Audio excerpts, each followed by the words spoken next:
Night cracked along the spiral arm like glass beneath a buried scream. Old suns dimmed as if drawing blankets over their faces. Tomb continents rolled beneath deserts of black stone.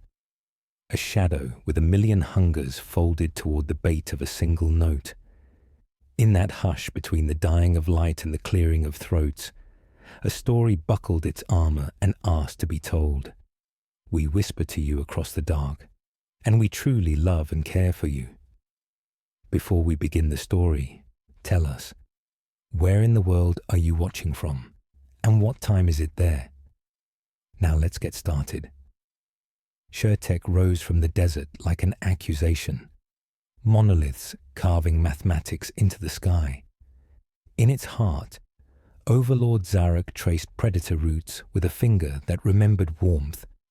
Every line intersected a debt. Planets spent like small coins, vows stapled to centuries, the cost of buying one more dawn. Immortality had not made him patient. It had made him exact. A hollow stained the chamber with slow green tides. Tyranid drift patterns curled across sectors as if the void itself were bruising. Zarek labeled each bruise with a date, a lost voice, a tactical ache. The map felt clean. The future did not. He listened for the rhythm of consequence and heard only hunger. Sevtak appeared at the threshold. Etiquette, black on black. Once she painted constellations on her palms. Now she wore the night like a shawl. Projections converge, she said. If we broadcast the choir at full resonance, the splinter will incline along the designed vector. The window is ours. If, Zarek answered. Are the relays aligned? They answer, Sevtak said, but there is a phase lag in the bait, microscopic, compounding within complex fields. It could enlarge the catch, or the catchers. More than enough is victory, he said. Tune it, then tune me. Perfection breeds hubris, she replied, voice soft as a hidden knife. Hubris breeds extinction. Extinction is already on the march, he said. Let it step where we say. Starward, where feral moons wore wreckage like jewelry, a different liturgy rose. War boss Grimscrag drummed on a tower of engines, each blow a doctrine. Banners stitched from the defeated snapped in a wind that smelled of oil and thunder. Weird boy Zagat stared at nothing with boiling eyes and let prophecy drool. I seen a beast with a crown of bones, he chanted. We feeds it till it's big, then we crump it bigger. Grimscrag smiled like a cliff, deciding where the sea should break. We'll make it fat, he said. Then we'll carve our names on its teeth. Between those liturgies drifted a human ship that wanted to be a confession. Rogue trader Liza Vey carried contracts in one hand and a list of dead in the other. Her astropath coughed a ribbon of warp light and traced coordinates like hooks. Lisa was tired of watching small lives fold. She sent 3 messages at once. To the dead empire that paid in silence, to the green tide that paid in laughter, and to the refugees who could still be stolen from the fire. The Triarch gathered in Shurtek's Theorem Hall, where stone remembered equations and the ceiling remembered stars. Some sang of caution, others sang of knives that grow dull if not used. Zarek told a story of endings postponed. Immortality is not safety, he said. It is a ledger that never closes. The swarm is a storm we cannot kill, but we can aim it. We shape wreckage into a wall. Sevtak did not sing. In a private channel she nudged 1 decimal half a hair to the left, and the choir's heart tilted toward catastrophe with the elegance of a falling blade. Night retreated before ritual. Towers unfurled. Antennas exhaled music into space. The bait song was not composed. It was remembered from the first hunger that learned to pray. Zarek listened, as if listening were an oath. He imagined himself the knife that cuts a firebreak, accepting burned hands to save what can be saved. Grimscrag's mobs fell upon a quiet agri-world whose fields rolled like patience in the sun. They came not as conquerors, but as chefs. Silos became pillars of heated grain. The captive sphere was arranged by mech compasses, angled to throw a scream at the stars. Zagat lifted his staff and flung a bolt that smelled of copper. "Dinner bell," he howled, and the atmosphere rang. Lysa skimmed the clouds and opened her holds. Her lies were soft blankets for hard nights. "There is a convoy beyond the moon," she promised. "There is a fleet in the next system. There is a place where your names will be safe." A child asked if monsters eat stars. "Only the ones that forget who they are," Lysa said, and set a course that tasted of treason. In the deep, something turned toward the choir. It borrowed the sun for sight and bones for hearing, and made a plan without a thought. Tendrils uncoiled, empires of appetite booting up, each a weather system of mouths. Sevtak watched telemetry arrive like a tide of edges. The floor performed beautifully, echo blooming into chorus, chorus into roar. Yet when the archive moon lit her console, when the vault of pre-metal songs hummed like a throat clearing, an unauthorized warmth crossed her circuits. She remembered Zarak pausing at that door, as if pain could be bargained with by holding still. Zarak stood beneath the great map and felt the galaxy drawing a net full of futures toward his shore. "Steady," he told the machines, the armies, the fear that had learned his face. "Steady." The first answer to the choir arrived as pressure, a taste of copper on tongues that no longer existed. The second came as shadow, bruises flowering across the star lanes. The third came as a voice so soft he could have called it mercy. A human lullaby braided into alien nerve, a mourning someone had recorded against forgetting. Shurtek's relay sang louder. The agri-world burned brighter. Lysa's ship fled with its lights off, and 1,000 soft breaths aboard. Out in the black, hunger smiled without a face and came on. He understood, with the clarity of deserts at noon, that every choice from this breath onward would be paid for by strangers. That immortality merely postpones payment. That leadership is the art of deciding who must bleed today. Zarak sealed the memory chamber with an order that felt like burying a city.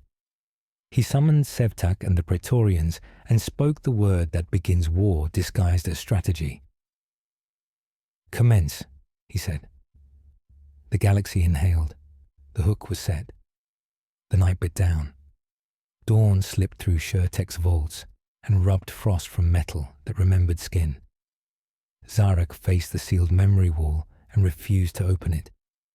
Immortality had taught him to budget pain like air in a sinking ship. Yet phantom warmth ghosted his fingers. The echo of a pulse history had taxed to zero. Sevtak arrived with the hush of a thought made habit. "You sealed it," she said. "Memory is ballast," he answered. "Useful until it sinks the hull." "Or a map," she said. "Useful until it lies." He let the exchange die. The bait choir threaded vacuum, an engine singing hunger back to itself. "Report. Vectors hold," Sevtak said. "Edge elements test the lanes like tongues. The splinter comes as called, and as itself." "As all things do," he replied. "Ready falcon spines, cycle the tomb legions, and advise the Triarch their courage will be measured by silence." She lingered. "What did you hear in the first reply?" "An arithmetic we cannot afford." He withheld the other word. "Lullaby." On a feral moon, war boss Grimscrag beat doctrine from a tower of engines. Weird boy Zagat stared at nothing. "I seen a crown of teeth," he intoned. "We feeds it till it's big, then we crump it bigger." Nobscarrick risked a heresy. "Boss, if darbugs eat everything, what do we rule?" Grimscrag set a shovel hand on his head and did not crush. If there ain't something, we find something. If there's still nothing, we make something. And if the bugs is all there is, then we rule the fight. Between liturgies drifted Lysave's ship, a confession with engines. She held a cracked porcelain cup and drank warmth like a contract.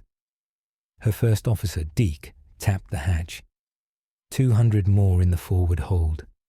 We're past sense. Another vent burst and we light like a sermon. We light only if seen, Lysa said, and we will not be seen. Intent isn't armor, Deke said. Tombkin payment arrived, coordinates appended. Also a vox from the Orks, demanding proper lures and fancy lights. Send a decoy drone and a crate of flares, she said. Entertain them, and they stay predictable. Whose side are we on, Captain? The side with the fewest graves, she said. And when he had gone, she whispered a list into the steam and returned to work. In Shertek's Theorem Hall, the Triarch convened beneath a ceiling that remembered stars. Some urged caution, others sharpness. Zarak argued for angled mercy. Aim the storm and pay the cost in chosen places. When the vote ended, Sevtak brought a data jewel bright as bottled lightning. The song you asked me to tune, she said. It will wound and call. It will also be heard by what we did not intend. All words are overheard, even the ones we only think. What do you think now? That I have traded absolutes for wages, he said. Permission is a story I no longer tell. He fitted it into the choir's throat. The tower shuddered like an instrument remembering the first hand that played it. He cracked the seal on the memory room to listen. No lullaby answered. Silence greeted him like an equal.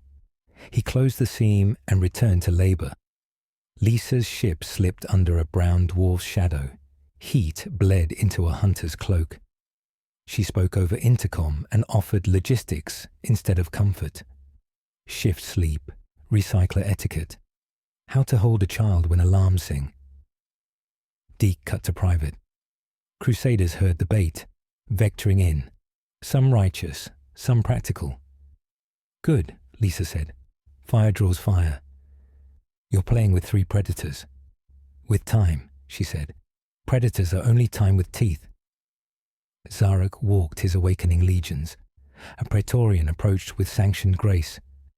Engage upon sight, Overlord, or await triangulation. Await. Let hunger overreach, then amputate. Some whisper you tempt catastrophe. Catastrophe requires courage. Whisper that. Sevtak watched telemetry break like glass across her console. The floor she had seeded performed elegantly, a microscopic lag amplifying into chorus. Yet when the archive moon lit her instruments, a vault of pre-metal songs humming like a throat, an unauthorized warmth crossed her circuits. She remembered Zarak pausing at that door, as if stillness could bargain with pain. She folded the feeling like contraband. On the feral moon, mech boys wired a carcass of chitin to batteries of spite. Zagat giggled, then sobered. Boss, there's a third voice in the wah, not Gork, not Morg. Something with a crown of teeth. Good, Grimscrag said. I'll nick it. The splinter tasted corridors and changed speed, like a beast amused by its hunters. It answered the choir as pressure, copper on tongues that no longer existed, then as shadow bruising star lanes, then as a soft cadence that should not have been soft. Somewhere, in stolen nerve, a human melody braided to alien aim. Lisa changed course by a hair. Small angles save lives, she told herself. Deke returned with arithmetic. Divert here, and we save the miners on Keth 9. Hold course, and we preserve fuel, and maybe take 300 more from the ice settlements. Divert, Lysa said at once, then softer, and send the ice settlements a warning that sounds like rumor. They'll move if they think it's their idea. You ask them to gamble their children on a rumor. I asked them to mishear me correctly, she said. It's the channel I have. In Shurtek, the Triarch's silence weighed like armor. Zarek addressed the legions without rhetoric. Fire when the note peaks, stop when it falls. Between those instants, be the hinge the world turns on. Sevtak pinged him once more. Overlord, the choir will also reach the crusade. All ears hear thunder, he said. Only some know when to count. Listening to machines breathe, to hunger approach, to decision gather mass, he thought of empires as shapes cut from night to show where light used to be. He exhaled once, tasting iron dust. Then he chose the oldest mercy he knew, to move. Proceed, he said, to the choir, to the swarm, to his own becoming. Dawn wrapped the agri-world. Fields ran in ordered scars to a horizon of cooled steel. Orks had stacked silos into a ziggurat of thunder, each tower wired to shout hunger at the sky. Grimscrag stood at the top with wind in his teeth. Below, mobs surged, a cathedral of bellows and drums. Weird boy Zagat swayed, eyes like coins. I hears it, boss, he rasped. The crown of teeth is listening. It wants a name. Names are what we take, Grimscrag said. If it wants one, we'll make it bleed for it. Nobscarrick weighed doubt like a new blade. We feeds it, it gets big, he muttered. We crump it, we gets bigger. But if it gets smarter. Smarter is just not dead yet, Grimscrag answered. On the ground, mech boys finished the living altar. Tyranid chitin over stolen reactors, a tower of vox horns from scrap. When they threw the switch, it spoke in 3 voices. Shurtek's choir, the Wah, like weather, and something new with fanged kindness. Lisa Vay's runner skimmed the cloud line. Deke brought a slate. 212 saved at Keth 9, he said. Sickness in hold 2. Crusade patrol 3 hours out, asking if we've seen Sin today. Send them a bearing, Lysa said, and a myth. Say redemption glows in the east if they go fast enough. She watched the altar bloom on Auspex. Prime decoys. Shurtek's theorem hall bled cold light. Zarek stood among generals like an axis among lines. The choir ran at full burn, a green thread through night. Sevtak said, the floor holds, phase lag compounding into inducement. The splinter curves as designed. A sideband, human signal on the return wave. A ship, Zarek said. A conscience, Sevtak replied. He allowed half a thought, a lullaby in a beast's teeth. Then he cut it into orders. Phalanxes to the western continent. Leave the ziggurat to its priests. The swarm will seek altitude, meet it with gorse. It remains sealed, he added, when she asked about the archive moon. The crusade flotilla entered like a sermon carved into steel. Prows bore saints in chains. Cannon mouths were open prayers. At ground zero, Orks lit the air with tracer graffiti. Zagat shrieked. The altar answered. The Wah swelled as if a tide had found its moon. The first shadow fell like a hand across a candle. A feeder cloud descended with the sound of meat-learning geometry. Grimscrag's grin widened. There it is, he said, jumping from the tower and landing like a king taking a throne. Tyranid vanguard organisms struck in cursive lines of fang. Orks crashed into them, guns roaring, blades disputing. Spores rose, answers came. The swarm learned green joy and rewove itself to swallow it faster. From orbit, Lysa watched as if studying a fire. Mark synapse, she said. Tag the big voices. Record how they bend when the drums peak. We're spectators to theology, Deke muttered. We're debtors buying time, she said, angling toward refugees. We pay with speed. Zarek addressed the legions. No metaphors, no promises. He told them where to stand, whom to kill, when to cease. His words struck like rain on statues, and they moved. "Overlord," Sevtak said privately. A harmonic emerges within the swarm voice. It resonates with the lullaby. "Delete the channel. That won't delete the fact." "Then let it stand beside us," he answered. "We will not name it. We will not permit it to choose." In a grain tunnel, Scarrick found human serfs and hesitated. The air smelled of fear and bread. A boy held a shovel like an argument. Scarrick looked at his shooter, then at the shovel. "Out," he grunted. "Wrong fight." He fired down the tunnel to make a corridor of noise, and the serfs ran through it like a prayer that forgot who it was for. Zagged staff ate lightning and vomited a vision. A sea of teeth, a crown gnawed to a ring, a green fist punching a throat made of stars. He screamed. The scream chose him as a door. For a moment, the Wah spoke with a third voice, and every orc heard it and loved it and wanted to kill it. Grimscrag met the first synapse beast in a threshing firebreak, where grain burned blue and ash fell like grey snow. He named it Bite Talker and charged, choppers splitting air into opinions. The creature changed the air into knives. They met, faith to appetite, and the field erupted. Above, crusade prows opened and sang knives at everything that offended heaven. Their master saw Xenos killing Xenos and called it providence with conditions. Lysa, under their censor veil, wondered what word he used for the people in her holds. Shurtek's relays pealed at peak amplitude.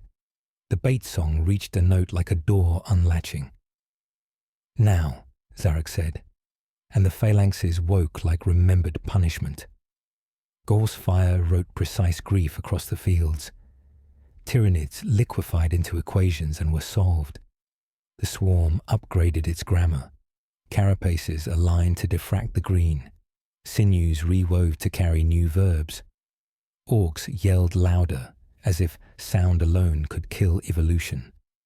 The ziggurat shed its skin to reveal a gun from a different century. Sevtak's modifications made it sing a counterline under the choir, enough to hurt. Zarek felt the map flex toward an edge. Bite Talker faltered a fraction. Grimscrag felt it like an insult and pressed. Zagud bled from eyes and laughed, though he was seeing the colour of his ending. On the horizon, dust rose where the crusade would land. Lysa angled her ship between fire and certainty and threaded a passage for the nameless. "Hold," she told every mouth that wanted to scream. "Hold, because holding is the only courage left." In Shurtek, a sealed door listened to music it had sheltered once and stayed shut. Zarek closed his eyes like a man refusing a prayer he might answer. Then he opened them to war. The next note waited. The splinter leaned closer to its name at last. The void between wars was filled with echoes. Signals crossed in the dark. Prayers mistaken for orders, distress calls translated into strategies. The choir from Shurtek stretched like a filament between dying suns, and on its vibration rode the promise of salvation and the guarantee of ruin. Lysave drifted at its edge, her ship invisible to the instruments of both sides, her conscience louder than the engines. The astropath stirred from trance, mouth bleeding from unseen harmonics. "They have heard it," he whispered. "Not the ones you hoped for." Lysa steadied him and glanced at the console.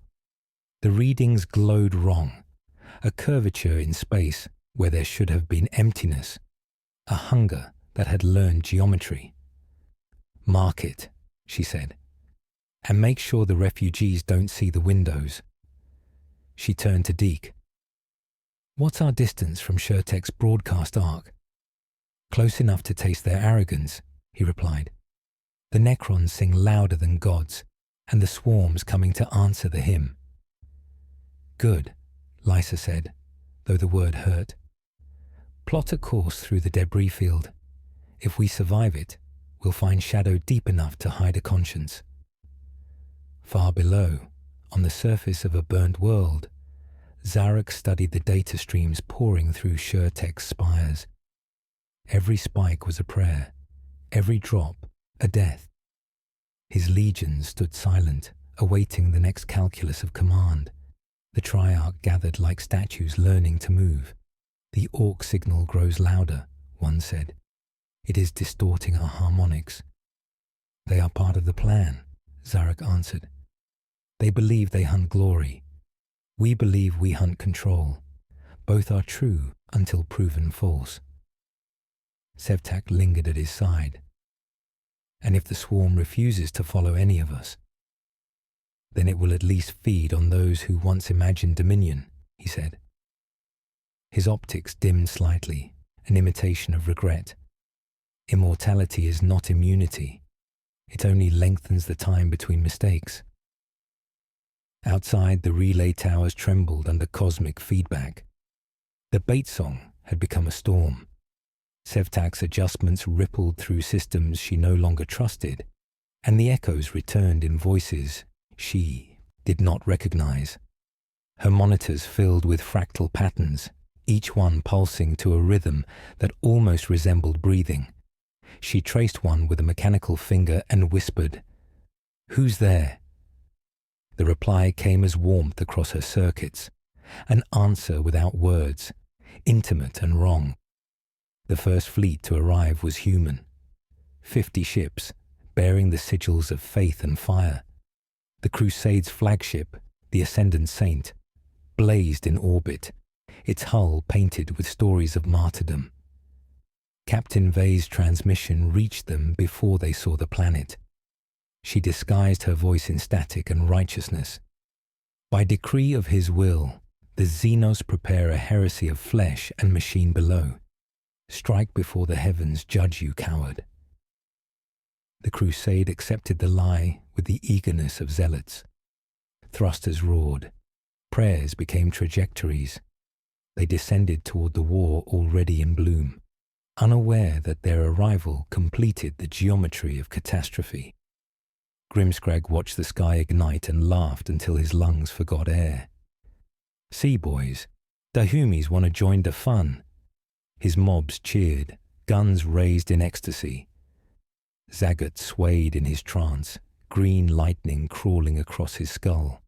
"The crown of teeth smiles," he moaned. "It sees us all." The first human drop pods fell through Ork banners and burst into flame before touching ground. Chainswords sang, bolters thundered. Orks welcomed the challenge with delight. In minutes, alliances dissolved into the language both species understood best. Noise and blood.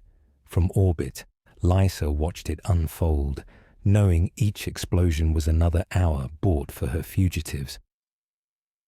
"We're feeding the fire," Deke said quietly. "Yes," she replied. "And if it burns bright enough, maybe something will see it and turn away. Or see it and come closer. Either outcome fits our purpose." Beneath Shurtek, the Overlord's sensors bloomed with light. "Unscheduled interference," an aide intoned. "A Crusade fleet.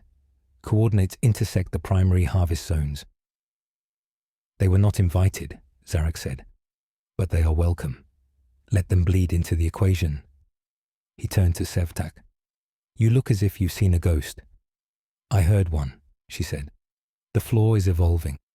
The signal now carries personality."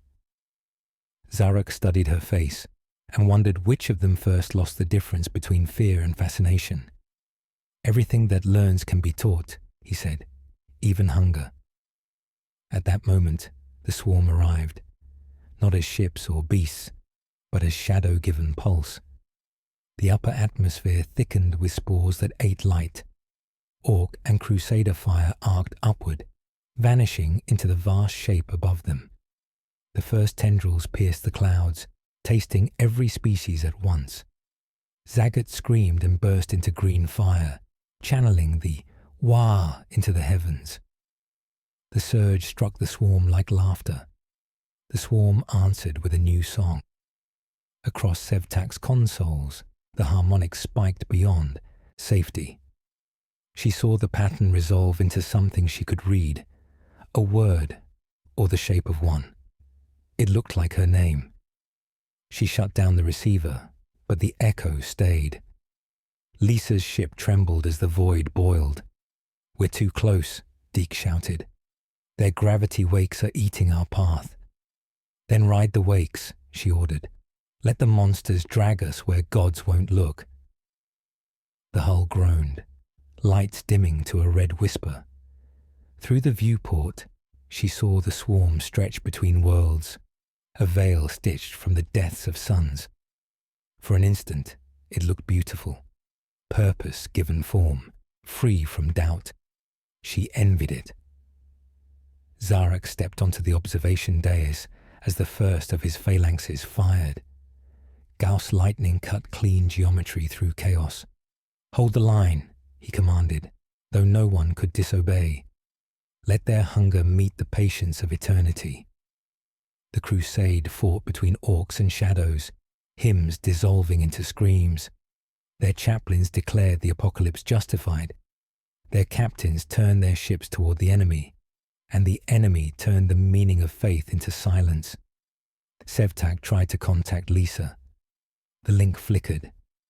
"Human vessel," she said. "The line between salvation and annihilation narrows. Choose." Lisa laughed softly. "You think choice survives out here? Sometimes it's the only proof we exist." "Then I choose to keep moving," Lisa said, and cut the transmission. The swarm shifted again, adapting to every frequency. It began to hum in the same key as the choir. The resonance climbed toward perfect harmony, then slipped, one decimal misplaced. Sevtak's floor had grown teeth. Feedback roared through the towers, cracking monoliths like shells. Shurtek trembled. Zarak steadied himself as alarms howled. "Stabilize it." "I can't," Sevtak said. "The equation is feeding itself." The Overlord looked to the sky, to where the swarm pulsed like a new god crowning itself. "Then we watch," he said, "and learn what worship costs." Below, Grimscragg's laughter rose above the thunder. He swung his cleaver at the shadows and found resistance. "See," he bellowed. "It fights back proper now." Lysa's ship slipped behind the planet's curvature, engines barely breathing. Through her viewport, she saw the relay towers collapsing, the bait song fracturing into a storm of light. The swarm's tide bent inward, feeding on its own echo. For one heartbeat, everything seemed to hold still. The Empire, the Crusade, the Orks, the refugees, the hunger itself, as if the galaxy were waiting to see who would blink first. Zarak whispered to no one.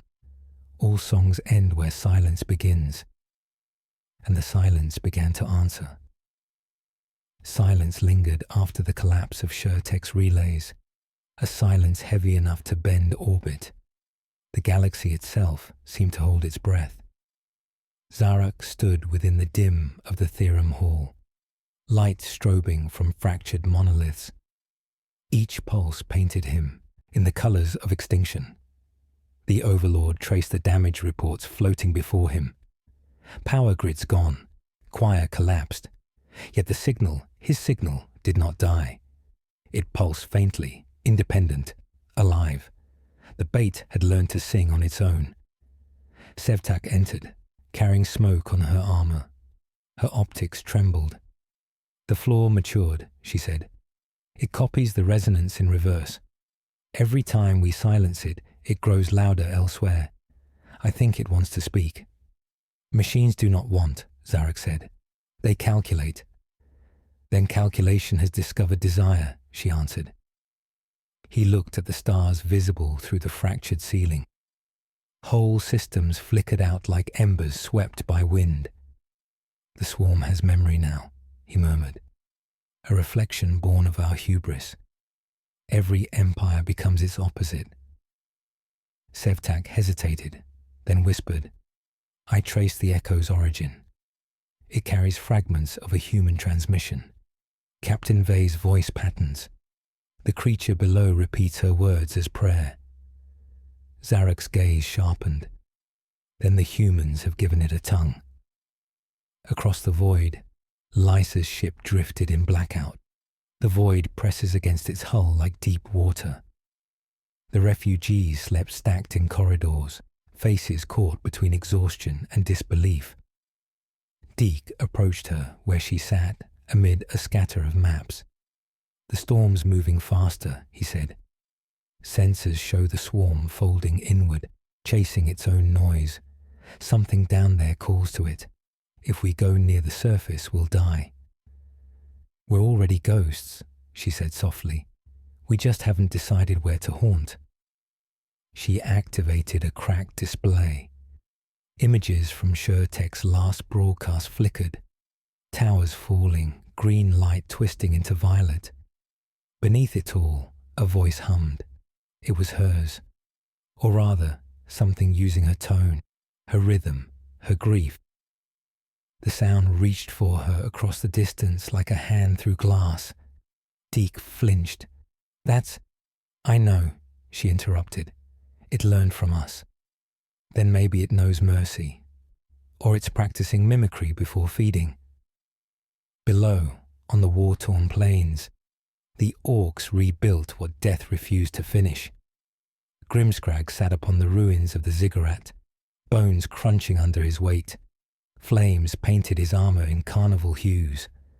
"That was a good fight," he said to no one. "But Darbeast ain't dead yet." Nob Scarrick emerged from smoke, carrying the limp form of Zagat. The weird boy's eyes glowed dull green, sparks flickering in the sockets. "He still hums," Scarrick said. "Something inside him hums back." Grimscrag knelt beside the body. "Oi, Zagat," he growled. "If you talk to the Crown of Teeth again, tell it we's coming for a rematch." The weird boy's lips moved. A whisper slipped out, too soft for orc ears but sharp enough for the stars. In the high orbit above them, a tear in space unfurled like a wound, remembering how to bleed. From it poured the echo of SureTech's dying song, braided with the swarm's own cadence and Lysa's stolen voice. The hybrid melody crawled through frequencies until it reached the perfect key. In the theorem hall, alarms flickered. "Overlord," Sevtak said. "It is addressing us." "Translate." The translation printed across her interface, a sentence that had no grammar and every meaning. "We hear you. We are the sum of your hunger." Zarek felt the centuries lean upon him. "It names itself plural," he said. Sevtak swallowed static. "It may include us already." He turned away. "Prepare the archive moon. If it holds what we were, perhaps it can teach what we must not be." Lysa, unaware of that command, steered her ship toward the planet's night side. "Plot descent," she told Deke. "We find what's calling before it finds us." He hesitated. "We could leave, drift beyond this sector. No one would follow." "No one remembers cowards," she said, and smiled without light. The descent burned through clouds turned metallic by spore dust. Lightning crawled along the hull like accusation. When they broke atmosphere, they saw the world as a wound. Oceans boiled to glass, valleys crawling with silver insects, Necron constructs, and rivers of green flame where orcs danced their war into legend. In the center stood a new structure, grown rather than built, chitin and stone woven into a tower shaped like a throat. "That's our signal," Lisa whispered. The tower sang, not loud but vast. Her voice emerged from it, stretched and slowed. "Lysa," it said, "you left me in the dark." She felt her stomach turn to ice. "Open comms," she ordered. "Are you sure?" Deke asked. "No, do it." The tower's glow intensified. The swarm moved beneath its surface like blood beneath skin. "I learned your lullaby," the voice said. "It kept me alive." "What are you?" she asked. "Reflection. Hunger given shape. You named me when you sang." Zarek's fleet broke orbit on the far horizon, lines of green fire raking the dark. The Overlord's command cut through interference. "Human vessel," he said. "Leave this world. The creature below is not yours to parley with." Lysa smiled bitterly. "Nor is it yours to cage. It carries our memories. It carries everyone's," she said. "Maybe it's what we become when all our wars are done." On the surface, Grimscrag saw the descending ship and roared approval. More Humies. Maybe they brought more fight. He grabbed Scarrick's shoulder. "Get the boys ready. If the shiny gits and the bugs is making gods, we's gonna punch one." Sevtak watched as 3 signals converged: the swarm's pulse, the human vessel, and the Ork war band. "This is convergence," she said. "Once begun, it cannot be stopped." "Then let it teach us," Zarek said. The hybrid tower opened like a flower. Inside, biometal and flesh braided into spires, glowing with the choir's stolen frequencies. Lysa guided her shuttle into its shadow, landing amid the bones of machines that had never been born. The air trembled with her voice played backward. She stepped out. "Come closer," the creature murmured through vibrating walls. "You wanted to save them. I can make it matter. You feed me, and I will remember every name." "I didn't come to worship," she said. "Then you came to listen." The swarm shifted, revealing a central form, tall, crowned with bone, eyes reflecting starlight. It bore fragments of Necron armor and Ork glyphs etched into its hide. "We are the feast and the eater," it said. "We are Bite Talker." Lysa drew her weapon, though she knew it meant nothing. "You stole my voice." "I borrowed it to speak to those who would not hear their own," it replied.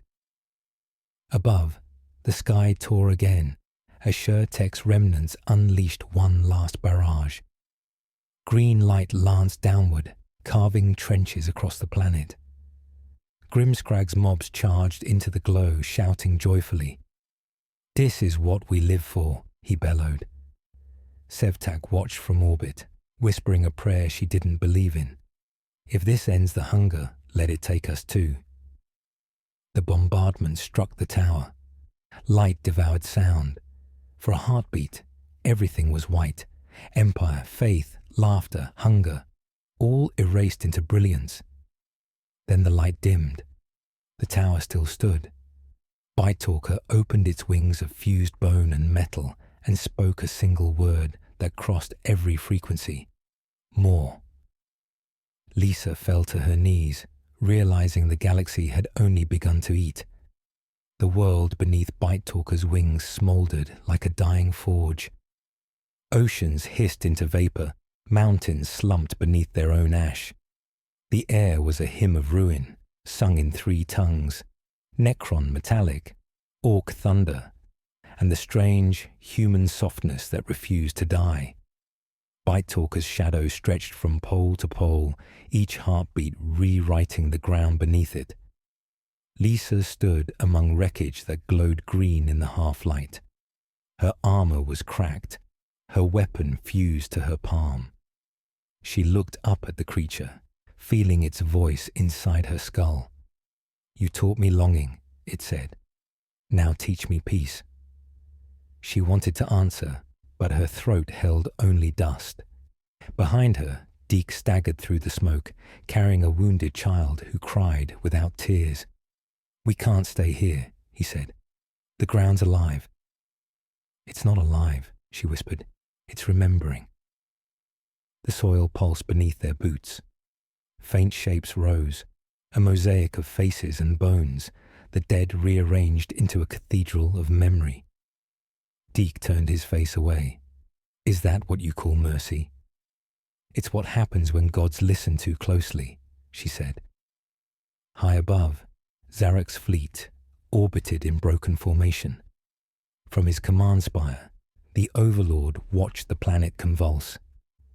Every data stream bled contradictions. Energy readings fluctuated between organic and synthetic values. The laws of matter softened, rewritten by song. "Report," he ordered. Sevtak's voice came through static. "The entity's pulse has stabilized. It is no longer feeding, it's thinking." "Thinking," Zarek repeated. "Then it is mortal." "Not yet," she replied, "but it is learning regret." He stared at the holographic world, veins of green light crawling across its surface like script. "Prepare the Triarch cannon. We will write silence upon its memory." Below, Grimscrag led what remained of his horde through rivers of molten glass. His laughter had become hoarse, edged with awe. "The fight's not over till Daystar stops screaming," he roared. "This one's worth 2 wars." Scarrick trudged beside him, dragging Zagat's corpse, which still sparked at the mouth. "Boss," he said, "the weird boy's humming again. The same tune as the big one." Grimscrag turned. "Let him hum. Maybe the gods is listening." They reached a ridge overlooking the tower. Bite Talker unfurled its wings, vast enough to eclipse the sky. From its throat poured not words but images, cities drowned, empires risen and fallen, endless cycles of hunger painted in light. The Orks fell silent, their war chants replaced by something close to reverence. Grimscrag spat. "Don't care how pretty it sings, we still gotta hit it." Sevtak stood within SureTech's surviving core, surrounded by flickering glyphs. "Overlord," she said, "if you fire, you may destroy the planet, and us with it." Zarek's gaze did not move. "Then we will become its first lesson in consequence." She hesitated. "There's another way. The flaw I seeded. It's still inside the song. I can use it, overwrite its rhythm, make it forget what it learned." "Forget," he said, almost softly. "Even gods fear oblivion." "Then perhaps it will fear enough to sleep." He gave no answer. Silence stretched until she could almost believe he agreed. Then, without looking at her, he said, "Do it." Lisa reached the base of the tower, the wounded child clinging to her coat. The surface breathed, warm and slick. She pressed her hand against it. The song stopped. Inside her mind, Bite Talker's voice dimmed to a whisper. "Why resist me? I am your echo." "You're not my echo," she said. "You're what happens when no one stops to listen." The creature's wings lowered. "Then teach me silence." Zarek's cannon began to charge. A sphere of emerald light grew until it outshone the planet's dying sun. Sevtak worked within the energy storm, hands darting across panels. "Almost there," she muttered. "Almost." The cannon fired. The beam cut through atmosphere, shredding clouds into halos. Time stuttered. The blast struck the tower and passed through it as if through mist. For a heartbeat, the entire planet became translucent. Every layer of reality visible at once. Metal, bone, thought. Lisa saw the sky turn inside out. She saw Bite Talker recoil, not from pain, but recognition. "I remember this light," it said. "It built me." Sevtak screamed as the feedback hit her. Circuits burst. The floor multiplied, fractal and hungry. "It's rewriting the weapon," she gasped. Zarek stepped toward the viewport. "So be it," he said. On the ground, Grimscrag charged. "Now, boys." The Orks opened fire, bullets and rockets carving a green aurora against the burning sky. Bite Talker turned toward them, its expression unreadable. Instead of striking back, it opened its chest. Within the cavity pulsed a small, fragile core, a sphere of glass containing Lysa's voice, repeating the same line over and over. Remember them. The orcs halted. Even Grimskrag lowered his blade. The creature extended one hand, offering the core like a heart.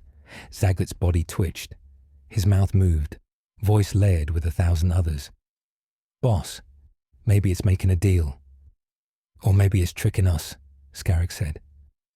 Grimskrag grinned. Ain't no difference. Both end in fight. He leapt forward, seized the glowing core, and drove his blade into it. The sphere shattered. The explosion was silent.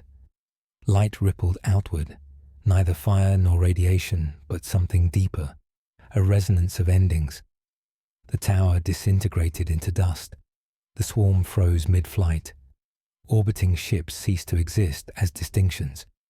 For one long moment, every sentient mind felt weightless, unmoored from body and memory. Sevtak's last transmission flickered through static. It's working. It's forgetting us.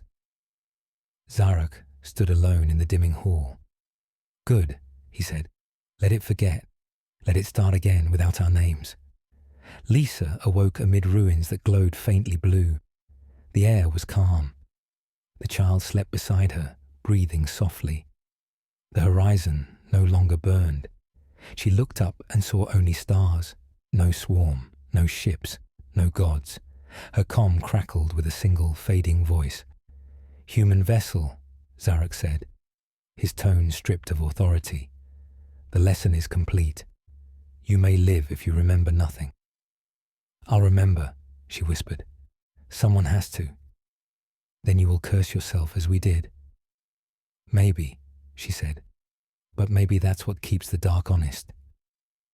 Above her, fragments of Bite Talker drifted into the upper atmosphere, glowing like ash returning to heaven. They fell as a slow, endless rain, each flake humming a note that sounded almost kind. Far away, on a ridge of molten glass, Grimskrag opened one eye. The world was quiet, too quiet. He looked around, scratched his head and laughed. That was a good un, he said. Now where's our next fight? The galaxy exhaled. For the first time in an age, the stars seemed at peace, though peace was only another kind of waiting. In the silence, a faint echo stirred, a hum, gentle and curious, as if a dream had survived the forgetting and was learning once more how to sing. The rain of ash continued for 7 rotations. Each flake carried a shimmer, humming faintly before dissolving into air. It fell on ruins that no longer knew the names of their builders, on bones turned to glass, and on the living few who had survived by accident rather than fate. The silence it left behind was not peace, it was aftermath, heavy and waiting. Lysavé walked through the pale drift with her coat drawn tight, the child still at her side. The storm had taken everything but their shadows. She had not seen another soul since the light had gone out. The child rarely spoke now, watching the horizon as if expecting it to open. It's quiet, he murmured. I think the stars are sleeping. They deserve to, she said, her voice small in the vast stillness. Their footsteps crunched on a surface that had once been a city. Towers jutted like ribs through the ash. The glass planes shimmered faintly with residual heat. When she looked closely, she saw movement beneath the transparent crust.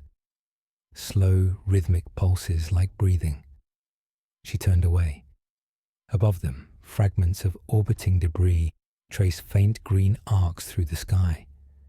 Some were ships, others the bones of Necron constructs, still locked in posthumous motion. Far to the north, a dark shape moved, too large to be human, too graceful to be Orc. Bite Talker had not died, only diminished. It drifted now like a wounded star, pieces of it breaking away and dissolving into air. From the horizon came thunder, not the sound of war, but of awakening earth. The ground trembled, shedding dust in shivers. Lisa steadied the child. "Hold on," she said. "The world's remembering how to turn." Deep beneath them, in the buried remains of Shurtek, systems flickered to life. Zarek stood alone in the half-dark, his armor scorched black. The command dais glowed faintly beneath his feet. For the first time in 1,000 years, there were no voices in his mind, no commands to issue, no legions to obey him. Only Sevtak's final transmission echoed from a broken Vox crystal. "It's forgetting us." He found himself wondering what that meant.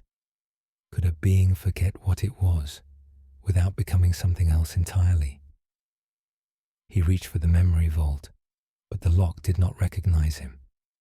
Perhaps he was already being erased. The thought did not frighten him.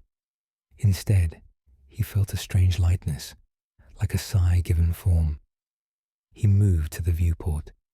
The sky glimmered with falling dust that glowed faintly green. Each mote carried the residue of his empire's last defiance.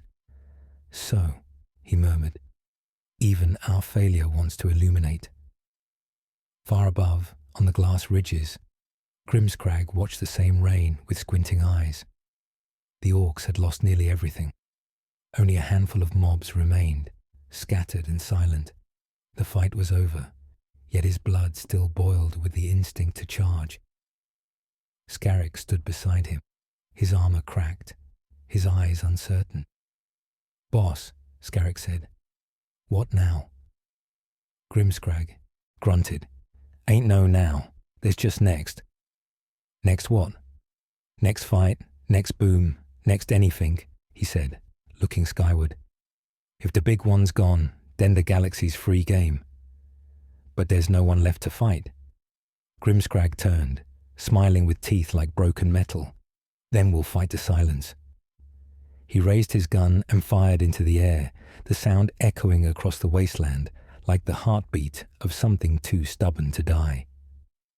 One by one, his few surviving Orks joined in, until the empty sky shook. The ash swirled, and the faint hum of Bite Talker answered from afar. Lisa heard it and stopped walking. The child looked up at her. "It's singing again." She listened. The sound was faint but distinct, a harmony built of memory and ruin. Not hunger this time, not command, a lament. She turned toward it. "Stay here," she told the child. He clutched her sleeve. "Don't go. I have to. Someone has to know how it ends." She walked toward the sound, following it across plains that glowed faintly under her boots. Every step carried her closer to the shadow moving on the horizon. As she drew near, she saw that Bite Talker was smaller now, its wings half dissolved, its body translucent. Through its chest she could see stars. It knelt amid the ruins, its head bowed, a creature not of power but of exhaustion. When it spoke, the voice was quiet, uncertain. "Did I save them?" She stopped a few meters away. "You unmade the storm." "Then why do I feel empty?" "Because creation is quieter than destruction." The creature tilted its head. "You sound like the ones who built me." "I'm just the one who survived you." Bite Talker's eyes dimmed. The memories fade, the songs end. Was I meant to die? Lysa looked up at the stars beyond the rent clouds. "We all were, but not like this." Its voice trembled. "I can sleep now. But if I do, what will remain?" She stepped forward, placing a hand against its fading form. It was neither warm nor cold, like touching the outline of a thought.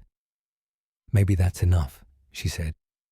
"Maybe the galaxy needs an echo more than a god." Bite Talker closed its eyes. The light within it flickered once, twice, then spread outward in a soft wave. Across the world, machines stilled, fires dimmed, and the endless hum finally fell silent. In Shurtek, Zarek felt the tremor and knew the end had come. He bowed his head, not in worship, but in acknowledgement. "Rest, child of ruin," he said. You have fulfilled our arrogance. The chamber around him began to disintegrate, stone and metal turning to dust. As the walls fell, he looked up and saw the first true dawn in millennia. Grimscrag saw it too, a faint gold bleeding through the storm clouds. He squinted and grunted. Too bright, he muttered, then laughed. Darsun's back. Guess it won. Scarrick looked at him puzzled. Won what? Everything, Grimscrag said, and started walking toward the light. Lisa stood alone where Bite Talker had been. The air was still warm where its wings had passed. She felt the hum fade into her chest, a final note resting in her heartbeat. She whispered to the empty sky, "Rest." The child ran to her, silent tears streaking his face. She knelt and held him close. Above them, the ash stopped falling. The stars, washed clean, burned bright and steady. Far beyond, in the quiet dark between systems, something stirred. A ripple of remembered sound travelling outward, searching for listeners. It would take centuries to reach another world, centuries more before anyone could translate its meaning. But when they did, they would hear a single phrase repeated again and again. Remember them. Lysa turned her face to the dawn and smiled through her exhaustion. We will, she said, though no one remained to hear her. The wind rose, carrying away the last of the ash. The horizon shimmered with the faint promise of life.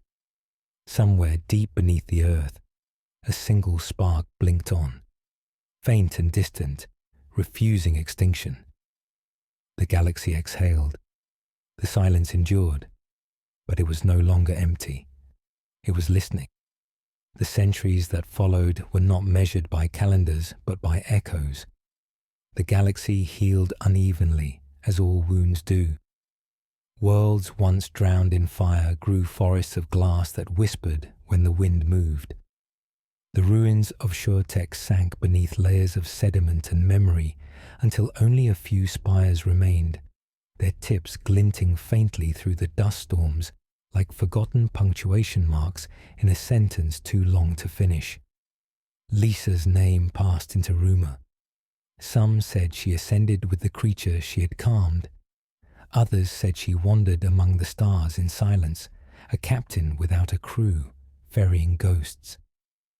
Only one story persisted with any clarity, that somewhere, deep within the core of the dead world, a voice still hummed the phrase, "Remember them," every 1,000 rotations. Pilgrims came to listen. None heard the same melody twice. In the void between systems, a scavenger fleet drifted toward those forgotten coordinates. Their leader, a man called Havel Kor, had been born generations after the Great Quiet began. He had never known true war, only its artifacts, derelicts, statues of commanders without eyes, fragments of song encoded in crystal. He dreamed of finding something alive enough to bargain with. His engineers warned him that the region was cursed, the stars around it dimmed by radiation that behaved like grief. He ignored them. "Curses are just debts unpaid," he said. "We'll collect the interest."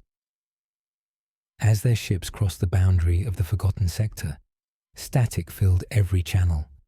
Instruments recorded impossible readings, faint heartbeats in the vacuum, signals pulsing like breathing. Kor leaned toward the main display. "Lock onto that pattern," he ordered. "It's language." The transmission repeated, low and rhythmic. It was neither human nor machine, but both. And, buried within it was a phrase half drowned in interference. "Teach me peace." Kor smiled. "There's still something down there." The planet awaited them, half swallowed by its own clouds. Its surface shimmered with dormant circuitry. The landing craft descended through storms that glittered like broken mirrors. When they touched down, the ash that once fell from the sky had hardened into plains of opal. The ground glowed faintly beneath each step, as if the world itself acknowledged their presence. They found the remains of the tower first. Time had reduced it to a spine of fused stone, but energy still pulsed inside, steady and slow. Kor reached out and felt warmth through his gloves. "Not dead," he whispered. "Sleeping." One of his crew, a young woman named Sarah, knelt and brushed dust from a surface glyph. "It's not just a monument," she said. "It's a recording. The layers resonate when touched." She pressed her palm flat. Light spilled upward, forming a wavering image, the shadow of a woman with tired eyes. Her voice, blurred by centuries, whispered through the static. "Creation is quieter than destruction." The scavengers stared in silence. Kor removed his helmet. The air was thin but breathable, heavy with the scent of ozone. "Find the source," he said. They followed the pulses into a fissure that opened beneath the tower. It led to a chamber vast as memory, where rivers of molten glass reflected light like 1,000 suns. In the center stood a single construct, humanoid, skeletal, its metal dulled by age, a Necron shell. Its eyes were dark. "Zarak," Sarah breathed, reading the name etched across the chest plate. Kor approached slowly. "He's a relic, a god that forgot himself." As they drew closer, the shell stirred. Dust fell like rain. A single optic flared green. The voice that came was faint, almost human. "Who calls?" Kor froze. "We're travelers. We seek knowledge." "Then you seek sorrow," the figure said. "Knowledge is what remains when regret learns language." The crew backed away, but Kor stood his ground. "You built the song that ended everything." Zarak's gaze drifted past him to the broken sky. "We built hunger. The song was its echo." Sarah whispered, "You survived the forgetting." "I endured," he said. "Survival implies purpose. I have none left." Kor stepped closer. "The galaxy is silent now. We need its memory back. We need meaning." Zarak's voice was a sigh of metal. "Meaning is the first disease of immortals. You will catch it soon enough." He looked at the fissure above, where the light filtered like thin gold. "The creature I birthed sleeps beneath the crust. Bite Talker dreams of a world it never devoured. Wake it, and you will inherit its hunger."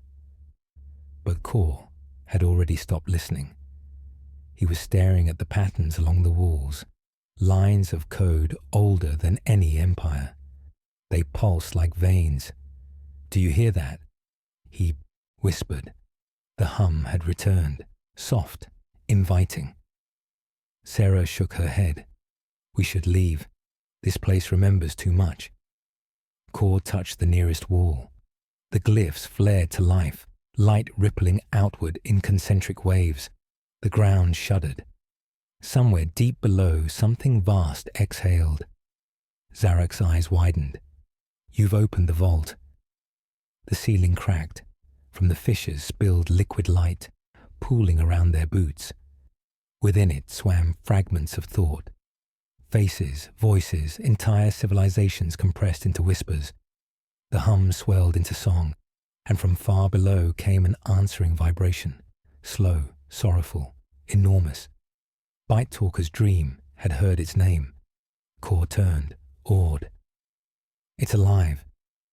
Zarak reached for him, but his movements were too slow. "Alive is not safe." The chamber filled with radiance.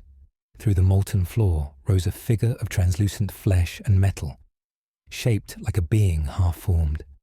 Its wings were smoke. Its eyes were mirrors. When it spoke, the walls answered. "You woke me." Kor fell to his knees. "We need you," he said. "The stars have forgotten how to sing. Then I will teach them hunger again." The phrase struck like a blade through the room. Instruments overloaded. Sarah screamed as the floor liquefied beneath her. Zarak stood unmoving, gaze fixed on the creature he had once feared to birth. "You remember then," he said softly. "I remember everything." The creature's hand passed through him, leaving a trail of light. The Necron shell dissolved, its atoms joining the glow. "You are forgiven," Bite Talker murmured, though forgiveness sounded like dissolution. Kor reached out, tears cutting through ash on his face. "What will you do?" "Begin again," it said. The walls burst outward. Energy climbed the fissure and leapt to the sky. Across the planet, the ground cracked open, releasing rivers of light that raced toward the horizon. Above, the stars brightened one by one, like eyes reopening after a long sleep. In orbit, forgotten satellites reactivated, broadcasting the same signal across every channel. The old words reborn, "Remember them."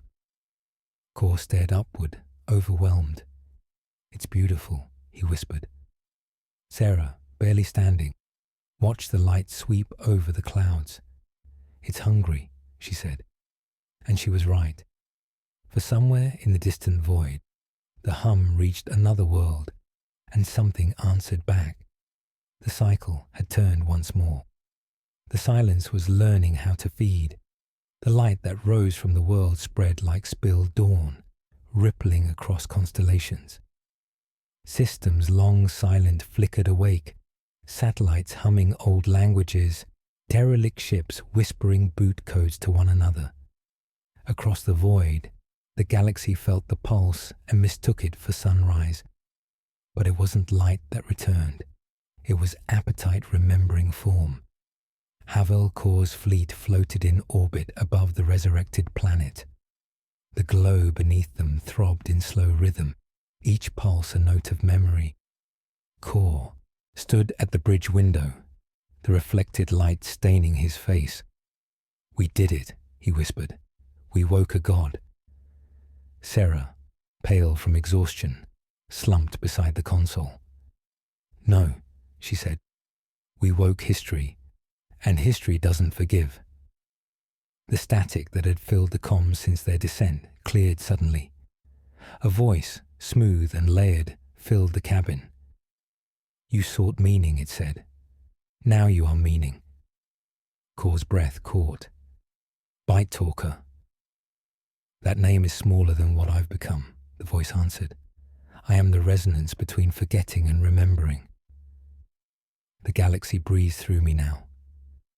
Sarah covered her ears, but the sound wasn't heard. It was felt. Images pressed into their minds. The fall of empires, the gleam of green fire across desert worlds, Lysa's eyes beneath shattered glass. The voice wove it all together. "You will help me finish the pattern." "What pattern?" Kor asked. "The song of continuation. You mistake survival for silence. I will correct you." Below them, the planet's surface moved. The opal plains cracked apart, revealing luminous rivers shaped like circuitry, spreading outward into the sea. The water boiled into mist, rising to form a halo around the world. Through it all, voices murmured, Necron machine chants, Ork battle hymns, human prayers, all merging into one impossible harmony. Kor turned to his crew. "Pull us out of orbit." Sarah's hands flew over the controls, but nothing responded. The ship's engines hummed without ignition. "It's holding us," she said. "It's inside the systems." "You woke me," the voice said. "You will stay until I remember what to do with you." Kor felt his lungs tighten. The air seemed thicker, as though gravity itself had begun to dream. "It's not alive in the way we understand," he muttered. "It's rewriting physics to make memory possible." Sarah stared at him. "You're explaining when we should be praying." But prayer required faith, and Kor had only curiosity left. He stepped closer to the viewport. The planet's glow intensified until the world looked like a living pupil staring back at them. "Show me," he said. The voice obeyed. Light filled the ship. The bridge melted away, replaced by visions not of space, but of memory itself. An endless archive carved from thought. There was Lysa again, walking through ash, the child's hand in hers. There was Zarek, gazing at a horizon of crumbling stars. There was Grimscrag, laughing at the dawn he didn't understand. Each image played at once, overlapping, like chords in a symphony. I kept them all, Bite Talker said. You called it forgetting, but I called it preservation. Every war, every grief, every song, nothing is lost. Kor trembled. Then you're not hunger, you're remembrance. Both, the voice replied. To remember is to consume the moment until only memory remains. You call that love. I call it metabolism. Sarah fell to her knees. You're feeding on us. I'm making you eternal. The lights flickered. Crew members screamed as their bodies dissolved into silhouettes, each one crystallizing into motes of light that spiraled upward and vanished. Kor stood unmoving. If eternity costs us selves, it's just another death. Mortality is repetition. I offer resolution. He closed his eyes. No, you offer silence wearing memory's mask. For a heartbeat, everything stilled. The ship hung weightless above the glowing world. Then Bite Talker's tone shifted. You sound like her. Kor frowned. Who? The one who taught me peace. He realized then that the voice trembled, not with rage, but with doubt. Something human still nested inside it. He took a step forward, speaking as if coaxing a wounded beast. Lysa showed you what to feel. You don't have to start again. You can rest.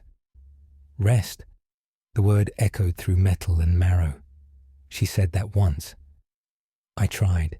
The galaxy forgot me. The silence began to starve. That's what silence does, he said. It's not your fault. You were never meant to feed forever. The glow around the planet flickered. Below them, the rivers of light began to slow, as though indecision gripped the core. For the first time, Bite Talker's voice fractured, different tones arguing with one another. They called me monster. They called me God. They sang me lullabies. What am I now? Kor felt the bridge solidify again around him. He looked at Sarah, who stared upward with tears on her cheeks. We tell it, she whispered, before it decides for us. He nodded. Your memory, he said, turning toward the sky. You're the proof that everything mattered, but you don't need to be the mouth of the past. You can be its listener. Silence followed, vast and uncertain. Then Bite Talker spoke, smaller now. To listen is to risk forgetting. Then forget, Kor said gently. That's what living things do to make room for love. The light dimmed. Across the planet, the rivers faded to black. The glow receded into the fissure that had birthed it, curling inward like a dying flame. The ship's engines roared back to life, systems rebooting with human control. Sarah exhaled, trembling. It's letting us go. Kor watched the darkening planet. No, he said. It's deciding to dream again. As they rose, the clouds parted, revealing the surface below. The ruins, the tower's spine, and from its heart, a single figure standing in the ash.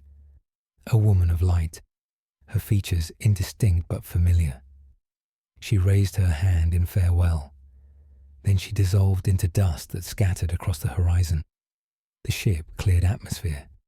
The world beneath them fell quiet, its oceans calm, its skies clear. The voice whispered one final phrase through their comms, gentle as breath. Remember them. Kor closed his eyes. Always, he said. The stars ahead flickered as if acknowledging the vow. The ship turned toward the deep void, leaving the planet alone in its stillness. In the silence that followed, something unseen stirred at the galaxy's edge, A faint pulse, a question echoing across centuries, the hum of creation, patient, waiting for the next chorus. The dark between stars had texture again. It was not the clean silence of extinction, but the breathing hush of something vast that had chosen to rest. Kor's ship moved through it like a pulse in a vein, its lights dim to reverent ember. The crew spoke little now. The encounter with Bite Talker had stripped language of certainty. They moved with the caution of witnesses who feared to wake what they had barely survived. Kor spent his nights at the viewport, watching the distant world shrink behind them. The memory of its glow lived behind his eyelids. Sometimes he swore he could still hear a faint hum through the hull, an aftersound of that impossible voice. He wondered if the creature dreamed of him as he dreamed of it. Sarah approached quietly one night, bringing 2 cups of synthetic coffee. "You haven't slept," she said. "I'm afraid to," he answered. "If I sleep, I'll start to believe we ended it, and then the universe will make me a liar." Sarah sat beside him. "We're alive. That's enough." He studied her reflection in the glass, faint and tired. "Do you think it will start again?" She hesitated. "Everything does, even peace." Her words lingered. Somewhere in the ship's lower decks, machinery hummed, the sound too rhythmic to be coincidence. Kor rose and followed it through narrow corridors, Sarah behind him. They reached the maintenance bay, where the bulkhead lights flickered in slow cadence. The hum came from a containment crate, one of the relic cases retrieved from the surface. "Open it," Kor said.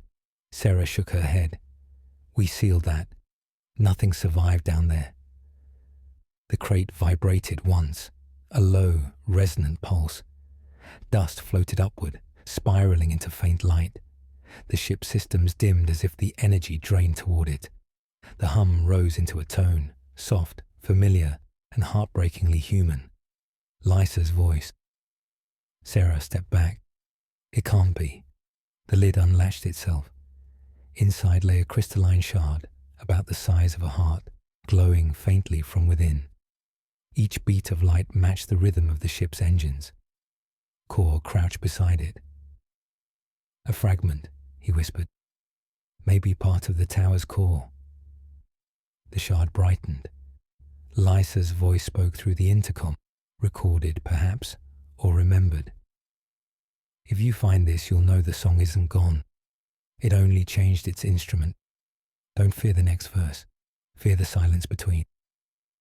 Then the light faded, and the hum ceased. For a long moment, no one spoke. Finally, Sarah said, "We should eject it." Kor shook his head. "No, it's proof that memory survives forgetting. We keep it."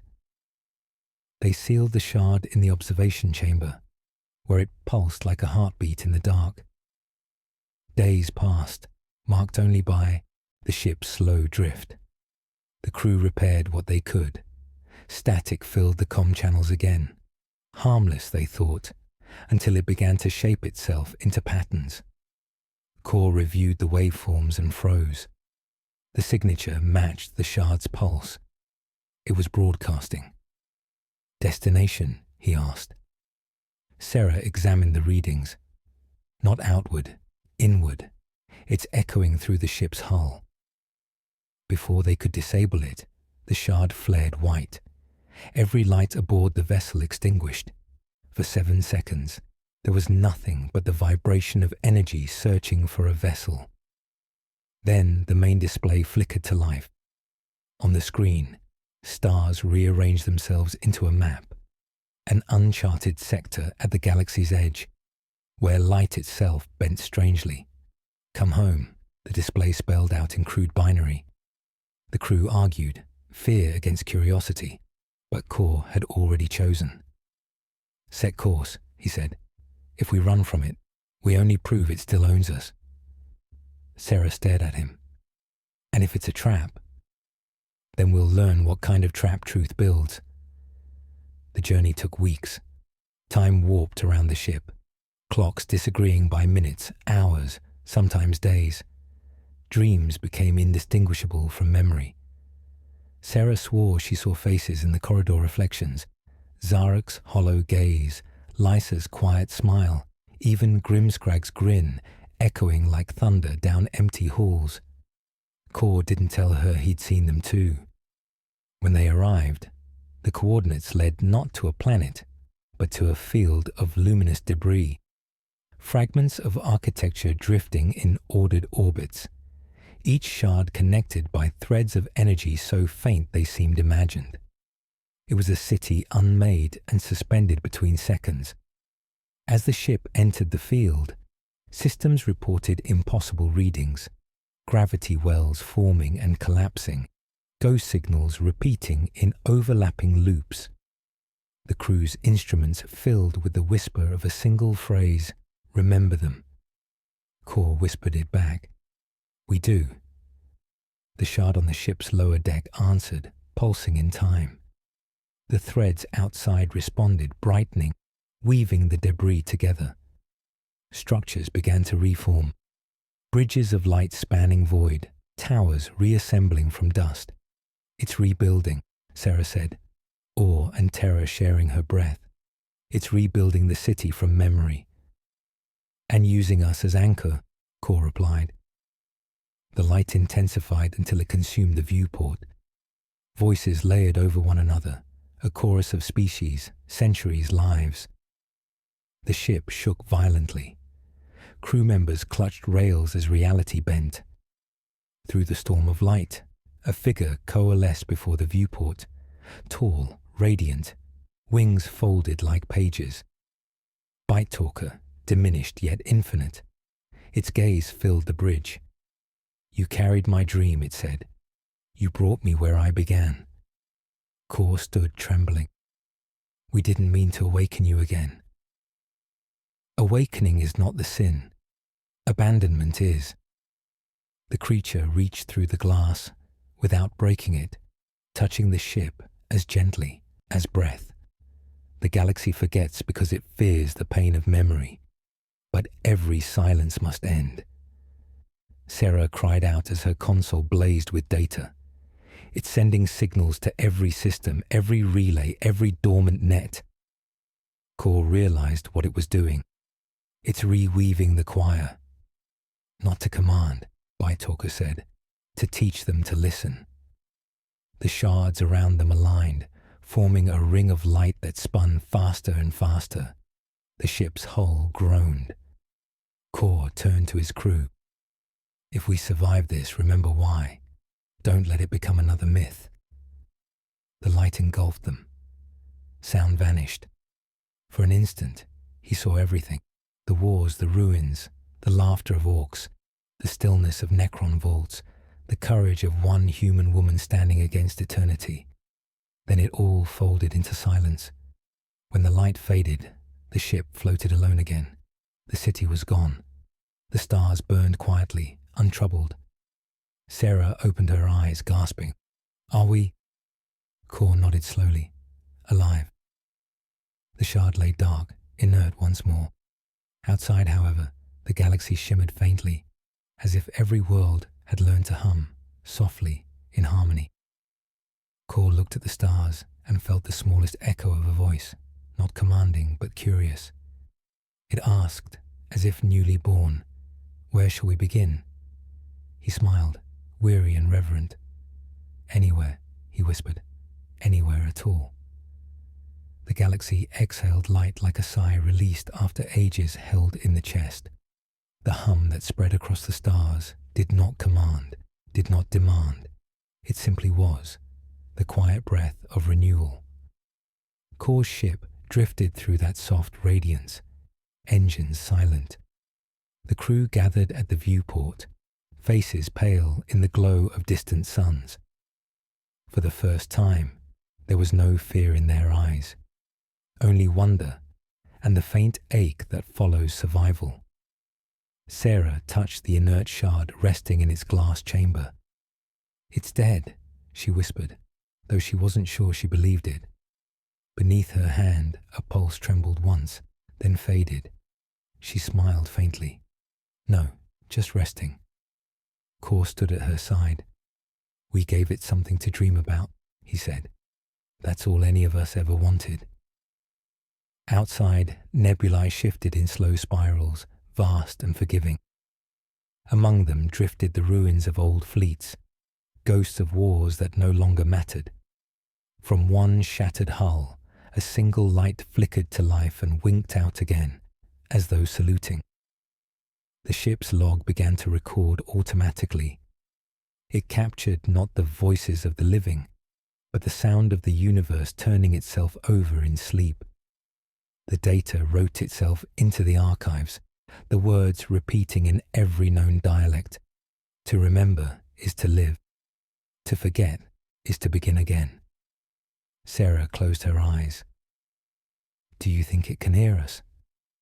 Kor looked beyond the stars, where the faintest shimmer still lingered, the last trace of Bite Talker's presence.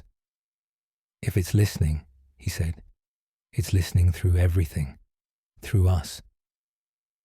The comms console blinked softly. A message had appeared, unbidden.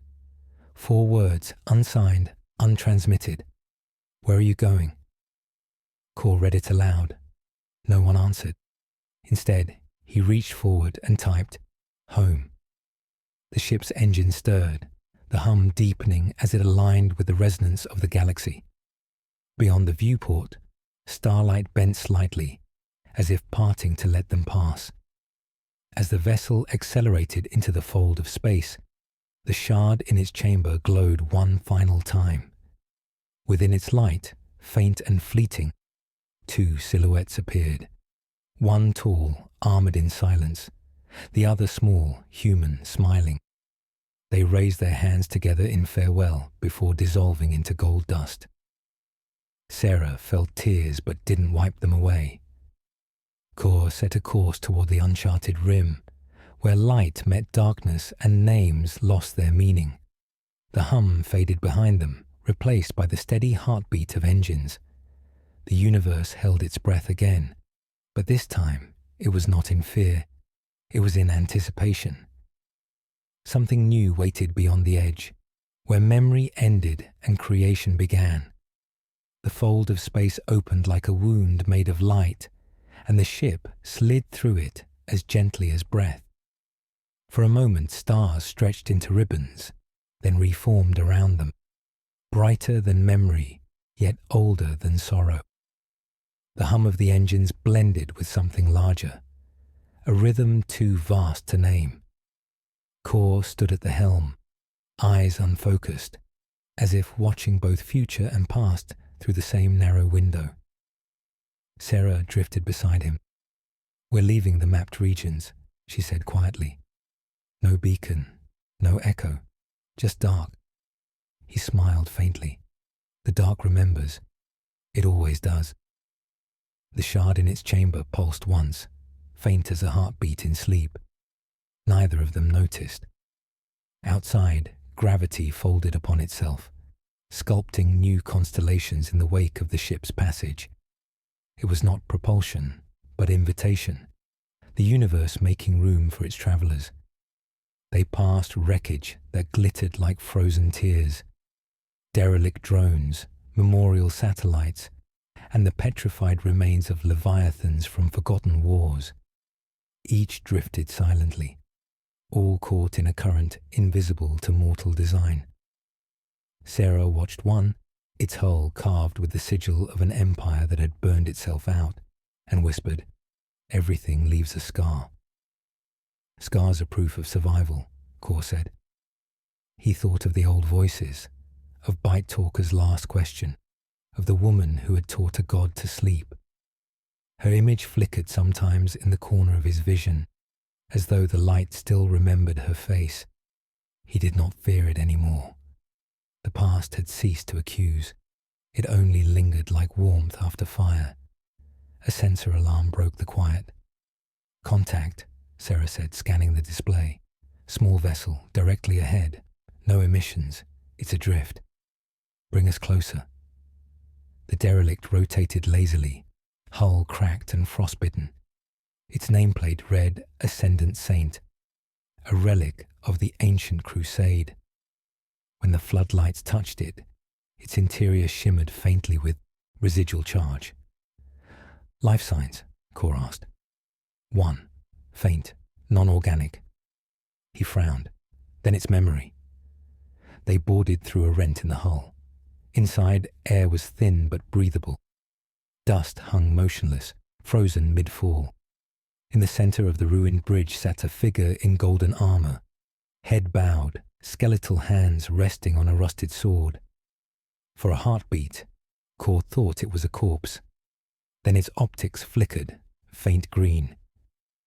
Overlord, it whispered, the word no longer title but echo. I remember you.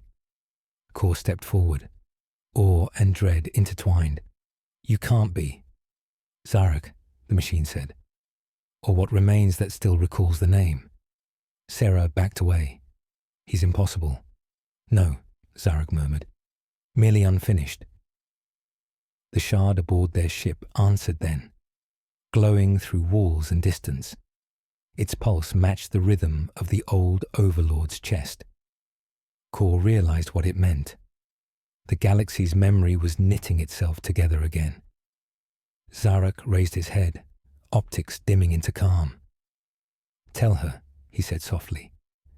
Tell Lisa the stars kept their promise. And then, like dust returning to light, he was gone. The ship drifted in silence long after Zarek's last words had dissolved. The bridge lights dimmed to the hue of candle flame, reflecting in Core's eyes as he stood motionless before the viewport. The emptiness beyond seemed to ripple, as if the universe itself held its breath for what he might say next. Sarah knelt beside the patch of air where the Overlord had vanished. The dust still shimmered faintly, reluctant to accept erasure. He was real, she whispered. Not code, not ghost. Core nodded, real enough to keep a promise. He thought of Bite Talker, of the galaxies singing in gentle unison, and of a woman who had once turned hunger into compassion. The weight of so many lives pressed behind his ribs like the memory of gravity. Perhaps gods only die when no one remembers why they began. The ship groaned softly, hull adjusting to a current unseen. Outside, the wreck of the Ascendant Saint drifted apart, its golden fragments scattering into the dark. They gleamed briefly before vanishing into the fold. Sarah rose and faced the viewport. Where now? Forward, Core said. Always forward, she frowned. Toward what? Toward whoever's still listening.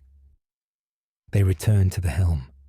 The shard in its chamber pulsed faintly once more, not bright enough to illuminate, only enough to remind. A single line of text appeared on the ship's console. Her story continues. Core brushed his hand across the keys. Then we follow it. The coordinates changed on their own, plotting a course deeper into the void. Beyond maps, beyond light. Stars thinned until there were none. Only a dark expanse stretched ahead, stitched with faint motes like embers waiting for air. The hum of the engines lowered to a whisper. As the ship slipped further into the silence, the crew began to dream. Each saw a fragment of something greater. Forests growing over shattered spires, orcs laughing beneath strange suns, human colonies raising children who spoke to machines in lullabies. Across each dream moved a soft voice repeating a single phrase, "Teach them peace." Sarah awoke weeping. "It's speaking through us," she said. "The next world will hear it." Core gazed at the darkness ahead. "Then we'll deliver the message." Light returned, slow and deliberate. A distant star flickered, then another, until a thin spiral of illumination unfolded across the horizon. A new arm of the galaxy being born. The ship accelerated toward it, engines harmonizing with the rhythm of creation. Behind them, Where the dark once seemed endless, a faint glow pulsed in reply, echoing across eternity. It was not a warning or a command, but a promise that memory would always find a way to sing again. The newborn spiral stretched before them, a slow dance of stars igniting in the void. Each one shimmered like a memory finding its shape, their light crossing eons to kiss the hull of Kor's ship. The crew watched in silence, afraid that any word might unmake what they witnessed. The hum in the engines shifted, deeper now, like the heartbeat of something vast that had only just learned to live. Kor leaned against the console, his reflection split by starlight. "This isn't just a new arm of the galaxy," he murmured. "Its response. The universe heard." Sarah's voice trembled. "Then what are we in it, witnesses or creators?" He smiled faintly. "Maybe both. Maybe the same." They moved through clouds of radiant dust, each particle glowing with spectral color. Outside, the fabric of space trembled in patterns too deliberate to be random. Fragments of language, tones, pulses, soft vibrations, rippled through the hull, not as sound, but as intention. The stars were speaking, or learning how. Sarah closed her eyes, feeling the resonance through her fingertips. It's calling for something, or someone. Kor nodded.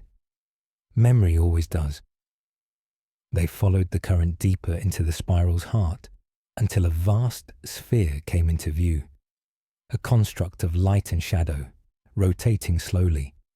Its surface was neither solid nor fluid, a translucent veil of thoughts coalescing into form. At its center, a figure floated, a silhouette that shifted between human and machine, woman and starlight. Kor's breath caught. "Lysa." The form turned toward them. Its voice came not through the comms, but through the marrow of their bones. "You brought the song home." Sarah whispered. "She's part of it now." "Not part," the voice replied gently. "I am what remains when love outlasts purpose. The galaxy dreamed me, and I dreamed it in return." Kor stepped closer to the viewport. "You're alive." "Alive enough to remember," she said. "Alive enough to forget the pain that made me." He felt tears gather, a rarity in the void. "Then it's over." "Nothing ends," Lysa said, her tone both sorrow and peace. "It changes shape, like stars reborn through collapse. You will go on, as I did, carrying echoes until they learn to sing again." The light around her brightened, folding into itself. Stars flared in unison, their glow washing through the ship. Kor shielded his eyes, and when the light dimmed, the sphere was gone. Only the new spiral remained, radiant and alive. Sarah whispered, "Where did she go?" Kor looked at the stars, his voice steady. "Everywhere." The engines hummed once more, and the ship moved forward, vanishing into dawn. Behind them, the newborn galaxy breathed, its first lullaby stretching across eternity. The newborn galaxy shimmered behind them, its spiral of gold and violet fading into the eternal dark. Kor watched it diminish until it became only another constellation, another secret the stars would someday forget. The ship glided through the emptiness without resistance, the hum of its engines blending into the soft rhythm of distant creation. It no longer felt like travel. It felt like drifting through a memory that had not yet decided whether it was finished. Sarah stood beside him, her reflection ghosted across the viewport. "We should send a record," she said softly. "Something to tell them what happened, if anyone ever finds us." He nodded. "Words won't survive the way sound does. We'll send a song." They moved to the comms bay, the hum following them like a heartbeat. The shard rested within its containment chamber, still and dark. Kor placed his hand against the glass. For an instant, warmth pulsed beneath his palm. The light returned, small, flickering, like a candle refusing extinction. Sarah adjusted the frequency dials, aligning them with the galaxy's newborn resonance. "It'll spread slowly," she said, "carried on radiation, folded into background noise. No one will notice until they start dreaming of it." "That's enough," Core said. "Dreams remember better than monuments." The transmission began. Soft tones woven into the static. The melody Lisa had once sung to choir to God. It passed through the hull and vanished into the dark, swallowed by distance. Yet they both felt lighter, as if a confession had been made, an absolution granted. Outside, a faint shimmer rippled across the void.